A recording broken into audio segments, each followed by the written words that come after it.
네, 기관의 어떤 수급 흐름을 통해서 종목의 흐름 이야기를 나눠보는 시간입니다. 먼저 이 5거래일간의 기관 매수와 기관 매도 종목들 좀 모아봤습니다. 먼저 보시죠.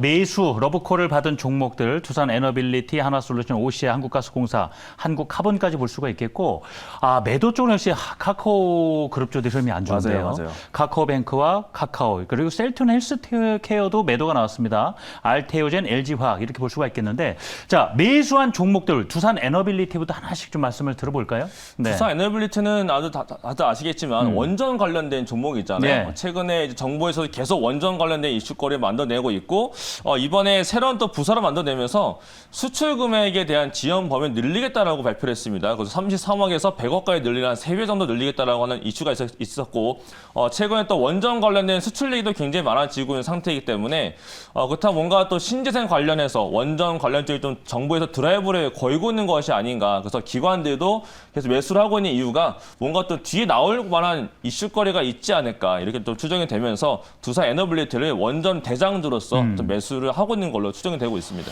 네, 일단은 뭐 기술에서 좀 앞선 부분이 있었고요. 맞아요. 지금 가스터빈의 핵심 부품이죠. 이 로터 같은 경우에 워낙 고속 회전을 하다 보니까 유지, 수명을 늘리는 게 굉장히 중요한 부분인데 바로 이 부분에 대해서 좀 기술력을 확보했다라는 것에 있어서 매수가 들어왔고요. 하나솔루션에 대해서도 이번엔 들어볼까요? 네. 이건 사실 좀 두 개를 묶어서 봐야 되겠는데요. 네. 이게 하나솔루션과 OCI 보게 되면 그렇죠. 둘 다 태양광 관련 종목들이잖아요. 예. 그럼 지금 보시면 매도에도 보게 되면 카카오가 묶여져 있고 세트론 헬스케어하고 알테는 묶여져 있잖아요. 네. 이런 식으로 뭔가 지금 기관들은 한 종목을 사기보다 몇 개 업종 자체를 매수하고 업종을 매도하는 형태인 것 같아요. 그리고 봤을 때 하나솔루션과 OCI는 태양광, 신재생 에너지에서 미국 관련된 이슈가 붙고 있는데 네. 이번에 발표했던 거 이제 뭐 감세법 같은 경우도 인플레이션 감축법 네. 여기에서도 지금 태양광들이 이제 이슈 받을 걸로 부과되고 있는 상태에서 하나솔루션 같은 경우는 하나큐셀이 미국 내 법인이 있고 미국 내 투자 확대하고 있는 부분이 있는 데다가 OCI 같은 경우는 이제 오늘 나타난 건은 뭐 중국에서 이제 중국도 이제 그 양쯔강 쪽에 물이 없다 보니까 예. 거기도 공장 문 닫는다고 합니다.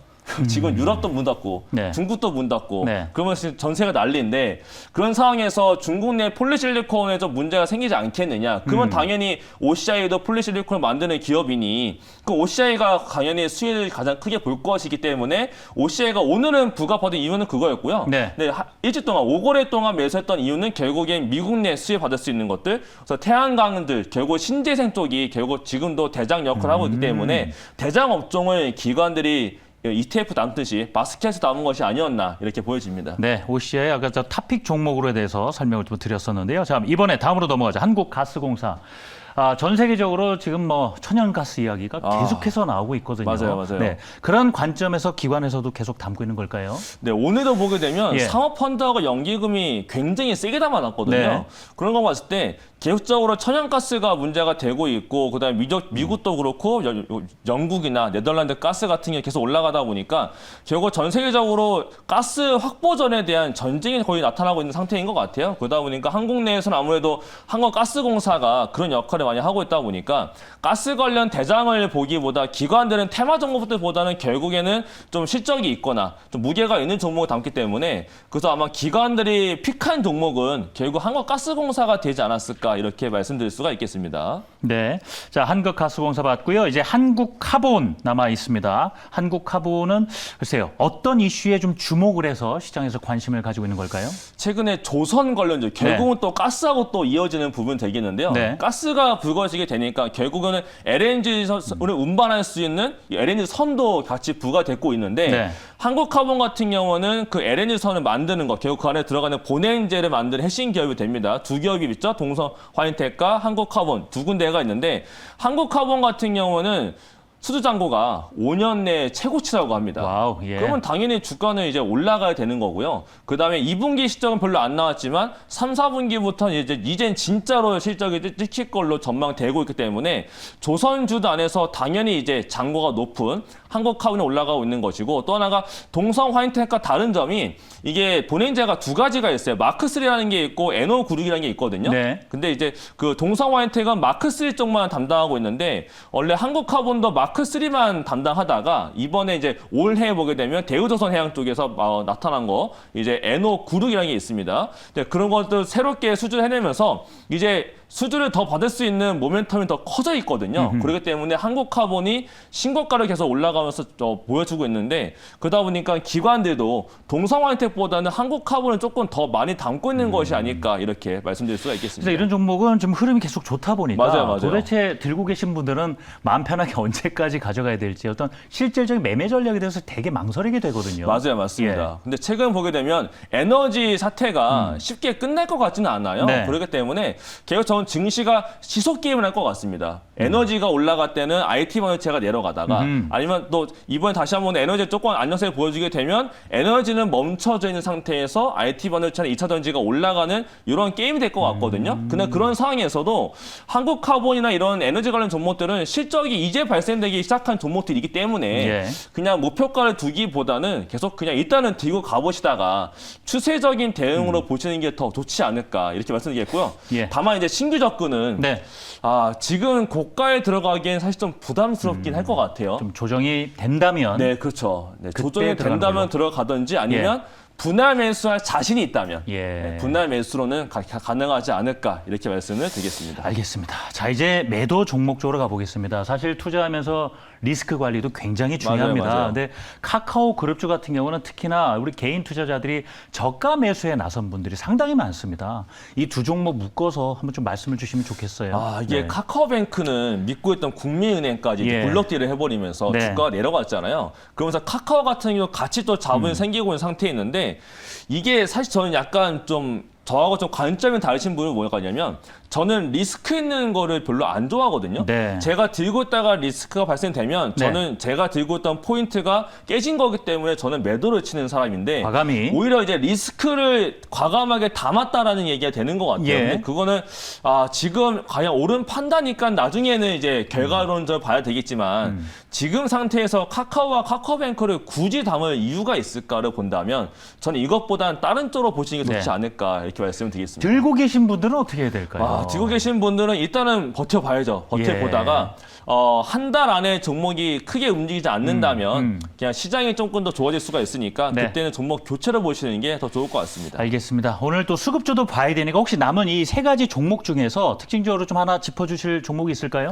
일단은 세트로 헬스케어하고 알테네 쪽인데요. 네네. 최근 수급 보시게 되면은 물론 헬스케어 같은 외국인이 매수하고 있지만 전반적으로 제약바이오를 봤을 때 제약바이오에 대해서 외국인 수급이 좀 나가고 있었거든요. 그렇기 때문에 외국인들의 코스닥에서 비중을 비워내고 있는 업종 중에 하나가 제약바이오입니다. 그래서 최근에 약세에 쓰는 거니까 이러한 종목들은 다시 한 번 더 외국인이나 기관 수급에 들어올 때는 괜찮겠지만 그렇지 않을 때는 일단 조금 거리감을 두고 지켜보자 이렇게 말씀을 드리도록 하겠습니다. 네, 셀티론 헬스케어 같은 경우는 지금 현재 차익 실현 중인 것으로 네, 맞습니다. 그래서 매도가 나오고 있다라고 해석을 하시면 되겠습니다. 자, 이제 기관의 또 러브콜을 바꾸는 종목들 중에서 눈여겨볼 만한 당장 매매를 해볼 만한 종목 무엇이 있는지 자, 이가람 매니저께서 또 선택을 해주셨죠? 네, 그렇습니다. 어떤 종목인지 공개하겠습니다. 네, 나왔습니다. CS 베어링. 앞서서도 CS 윈드 이야기하면서 참 언급이 맞아요. 나왔어요. 맞아요. 네. 맞아요.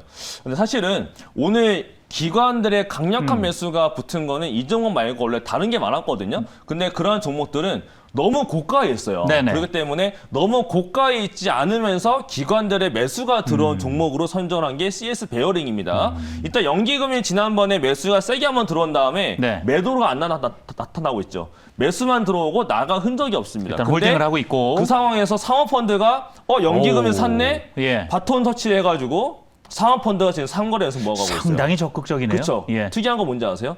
요즘 연기금이 예. 시장 내 매도 1등입니다. 어, 근데 그 매도 1등 하는 연기금이 담아놓고 안 팔고 있어요. 그리고 사모펀드도 네. 코스닥 매도 1등입니다.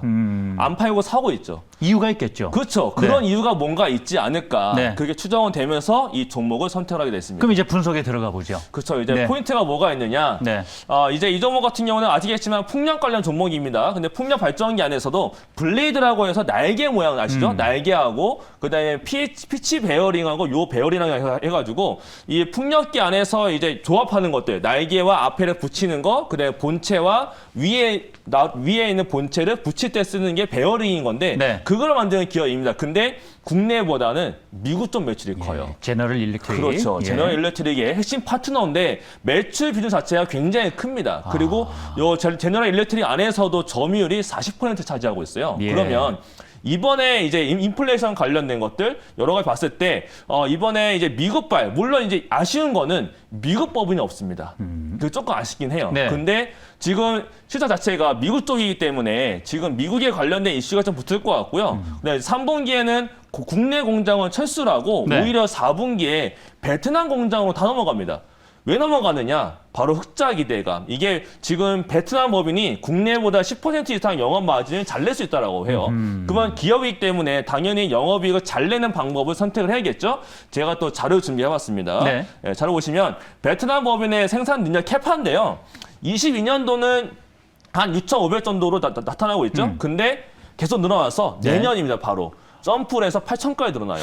상당히 급속도로 그렇죠. 이 성장하는데요. 캐파가 예. 늘어나고 있는 상태에서 국내를 철수하고 베트남으로 간다. 그러면 이제 영업이익이 과연 얼마나 늘어날 것이냐. 예. 그 다음 자료까지 보도록 하겠습니다.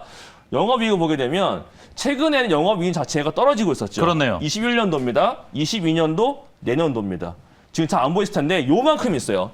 22년도가 이만큼인 거고요. 네. 그 다음에 내년도가 이만큼 올라갑니다. 흐릿해서 안 그렇죠. 보이시겠지만. 엄청 제 손에 네. 뛰어 넘어가고 있죠. 이게 점프를 할 만큼 매출액이 내년에가 엄청 성장할 걸로 전망되는 게 CS 베어링입니다. 그럼 당연히 영업이익률도 이제 기울기가 완전히 그렇죠. 바뀌겠네요. 가파르게 올라갈 예. 수가 있는 종목인데 네. 과연 이 종목에 대한 주가 추이는 어떻게 되고 있을까요? 이 종목. 최근에 어떻게 움직였는지 좀 살펴봐야 되겠어요. 네, 차트 한번 보도록 네. 하겠습니다. 자, 이 종목이 다행스럽게도 많이 올라간 흔적이 없습니다. 왜 없고, 그랬을까요? 네, 최근에는 무상증자 한번 이슈가 있었었고요. 네. 무상증자 이슈 이후에 지금 종목의 물량 소화 과정이 조금 필요했던 것 같습니다. 지난번 이때 이제 무상증자 이슈가 있었고, 무상증자, 유상증자가 있었고요. 그 다음에 물량 소화하고 난 다음에 종목이 야금야금 올라가고 있죠. 그 자스탄 얘기는 이제 우상향을 준비를 하고 있는 것 같고, 21 이평선과 60 이평선이 정변으로 되어져 있기 때문에 이 상태에서 네. 연기금이 먼저 담아놨고, 그 다음에 사모펀드가 연달아 사고는 상태에서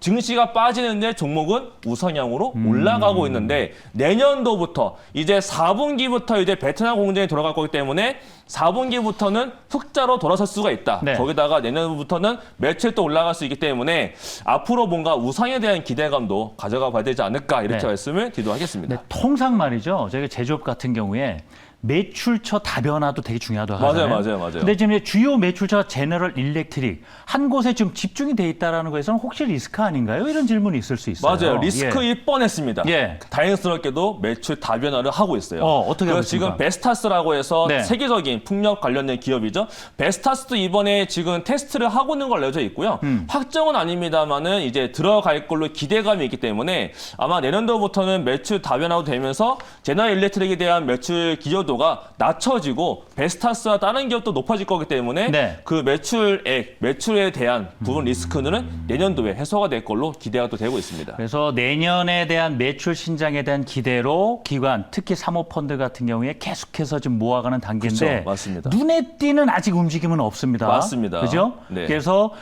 그러면 조금씩 우리 투자자분들도 모아가는 전략으로 가야 될지 제가 제 자료 좀 이동하는 동안 가격 전략에 대한 거 좀 정리를 해 주시죠. 예, 좋습니다. 자, 일단 많이 올라간 부분이 없기 때문에 가격적으로 부담도 없어 보입니다. 오늘 종가인 12,250원에 매수가로 말씀드리겠고요. 목표가는 일단 단기적으로 14,000원, 손절가는 1,500원으로 말씀을 드리도록 하겠습니다. 네. 저희 유튜브 채팅창에서도 지금 이 CS 베어링 가지고 계신 분들 굉장히 많으신 것 같더라고요. 화나고 계시겠어요? 기분 네, 좋으시겠어요? 매수가, 목표가 네. 꼼꼼하게 좀 체크해 보시면 좋겠습니다. 네.